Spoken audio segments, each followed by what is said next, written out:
નમસ્કાર, હું છું પ્રિયા અને તમે જોઈ રહ્યા છો જનતા કી જાણકારી ન્યૂઝ। નજર કરીએ આજના સમાચારો। સાવરકુંડલા તાલુકાના જાબાળ ગામે આજ રોજ આમ આદમી પાર્ટી દ્વારા આયોજિત કિસાન ન્યાય સભા યોજવામાં આવેલ હતી।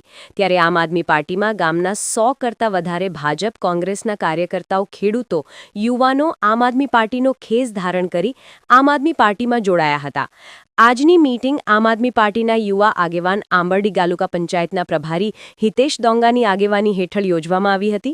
તેમાં તાલુકા જિલ્લાના આપના આગેવાનો, વિધાનસભા ઇન્ચાર્જ ઓધવજીભાઈ રાદડિયા, વિધાનસભા સહ ઇન્ચાર્જ મનીષભાઈ શેલડિયા, ગાધકડા જિલ્લા પંચાયત પ્રભારી જગદીશભાઈ કલાણિયા તેમજ આંબરડી તાલુકા પંચાયતના પ્રભારી હિતેશ દોંગા વગેરેની ઉપસ્થિતિમાં 100થી વધારે ભાજપ કોંગ્રેસના કાર્યકર્તાઓ, ખેડૂતો, યુવાનો આમ આદમી પાર્ટીનો ખેસ પહેર્યો હતો, આમ આદમી પાર્ટીમાં જોડાયા હતા। જોડાયેલ ગામના આગેવાનો શ્રી કનુભાઈ બરવાળિયા, રવેશભાઈ ગજેરા, જાદવભાઈ શિરોયા, હરેશભાઈ જોગરાણા, પ્રફુલ્લભાઈ દોંગા વગેરે તેમના ટેકેદારો સાથે આમ આદમી પાર્ટીમાં જોડાયા હતા તેમ આમ આદમી પાર્ટીના આગેવાન હિતેશભાઈ દોંગાએ યાદીમાં જણાવ્યું હતું। રિપોર્ટર સમીર ખોકર, વીજપડી।